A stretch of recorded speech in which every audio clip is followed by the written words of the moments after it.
Well, hello. So we are still on blueberry season and we are loving it. And what does that mean we need to do with it? Pie. So whether you have a big event coming up, whether you're celebrating, pie is to me the just quintessential summer delicious thing, especially when you can do a fruit pie. So this is blueberry pie. I picked them locally.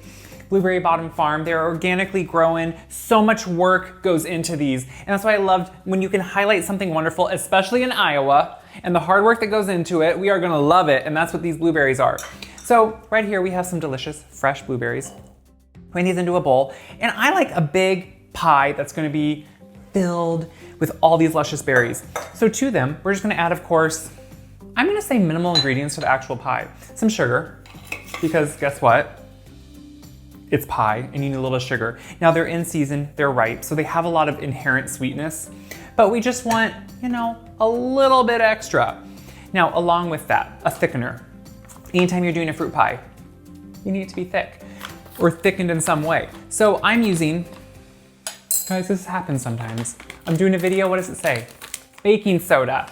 Do you want baking soda in your pie? No? Yeah? No, that wouldn't be good. I don't either. So instead I'm gonna get out cornstarch. Double check what you have out and make sure you're doing the right thing. So we have our cornstarch. I like cornstarch because one, it thickens kind of like nicely and somewhat clear, which is nice. It's not gloppy. It doesn't give you that kind of, sometimes flour can just be not what you want for a pie. So I'm adding the cornstarch. Make sure it's cornstarch. I'm gonna take my lemon. So I don't wanna necessarily put the zest in here because sometimes that can add too much, almost astringent lemon to something like this. I'm just gonna add some of the juice. And what that's gonna do is add a nice kind of acidity to the sweetness of those berries. And I wanna do just enough that it just kind of brings out some extra berry flavor without too much. And I think that's the important part. So the one weird step, we're gonna do just a little bit of black pepper. Now guys, this is weird, but guess what? Grandma always did this too. A little bit of black pepper. This could be an old wives' tale. This could be something that is stupid, but it brings out just a little bit more blueberry flavor. And if it's not true, I don't care. It's what you do. So I'm taking a potato masher, and you see me do this with a lot of different things, and I'm just lightly crushing some of them. Like, let's make it not exact, but do 20%. No, do roughly like, I don't know, a fifth of them, which yes, is 20%, but just enough that you're starting to get, you can see here some of that liquid. And that's what I want to get, is just a little bit of liquid going. There it is, that's that beautiful liquid. And now I want to keep most of the berries whole because we're having a blueberry pie, so you want whole berries. What I'm gonna do now is mix the rest of it just by hand, just with a spatula here. Since we have some of that liquid now going, you can see that it's gonna mix up pretty well. And you still get some of those beautiful blueberries. We wanna just make sure that cornstarch and everything, sugar, is just coated in, there it is. There's our pie filling. So you wanna make sure you don't have the lumps because who wants a lump of cornstarch and then it won't cook evenly either or bake in there evenly. So once you have all that in there, I'm gonna put it into my pie shell and then we're gonna move on because we need a topping on this pie. So like I said, it's gonna be well filled. I had this shell, of course pre-made, but it was chilling, and I actually keep mine usually pre-made way ahead and I keep them in the freezer. So I pulled it out, we're filling it. I'm gonna clean up, we're gonna make a streusel topping. So my streusel topping is gonna be a little bit different. Instead of oats, I wanna do pecans that are chopped up because I love the flavor. I love how they're just gonna toast with that streusel topping on top in the oven. They're gonna give you that great, just beautiful kind of light pecan flavor. It's just gonna be good. And it's just a great kind of like nutty texture too, so I love that. But of course you still need some flour because that flour is actually what's gonna kind of bind it, which it's not gonna bind quite as much as the oat, but I like that. It has a great texture, almost like a granola-y. It's good. So we have some flour, we have those wonderful pecans. We're gonna add in some sugar and it's gonna be brown. And yes, this is one of those things where I say you can do dark brown or light brown. I think either one works. I'm gonna add a little bit of cinnamon because again, it's a streusel topping and it needs it. And I think it complements actually everything. So I'm gonna just stir that up slightly. I like to do it with my hands. That way if there's pieces of the brown sugar, you're gonna notice. But you have the texture anyway with all these wonderful pecans. So look at that goodness. Now we're gonna add in butter. That's what makes a good streusel topping. So I have the pieces kind of cut up, just like small 1/2-inch cubes, nothing perfect, because what I'm gonna do is just kind of work them in by hand like I would any other streusel or a biscuit or a pastry. I'm just gonna kind of pick up a piece, rub it between my thumb and forefinger, let it fall back, pick up some of the flour and streusel with it and keep going. So we're gonna do this until it's kind of a nice, wet, sandy texture and slightly holds together. I'm gonna top the pie.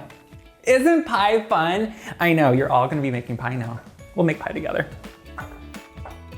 So you can see it's kind of starting just to be like, if you take a wad of it and just a fist, you can kind of, it holds together, but then it just crumbles away. So you have big pieces of butter. That's the best part. So we're gonna take this, and yeah, we're gonna put it all on the pie, let's be honest.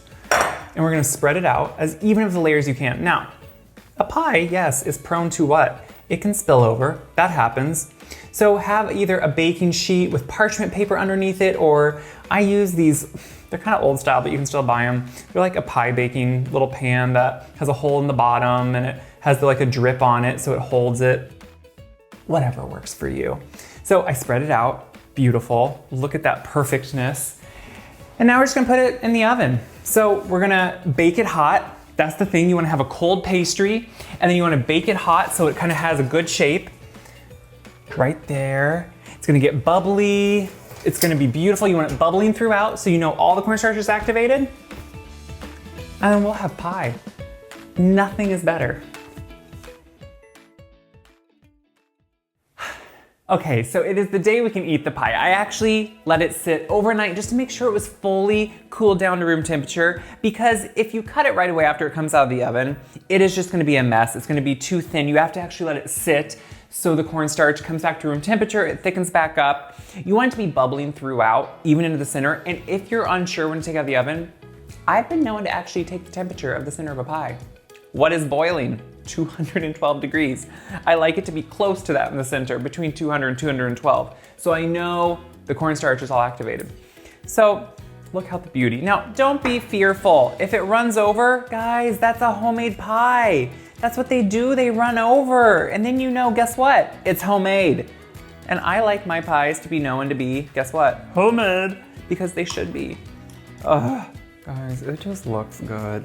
Now, I'm gonna be honest, the first piece, you guys know, it doesn't always come out the best, so bear with me. Well, it did come out pretty good though, so we're totally fine with that. This is what I love. It holds together enough, but you can still see it has great texture to it. Like, see how it just falls apart at the same time? So it's not like gloppy, and oh, that good streusel topping on it.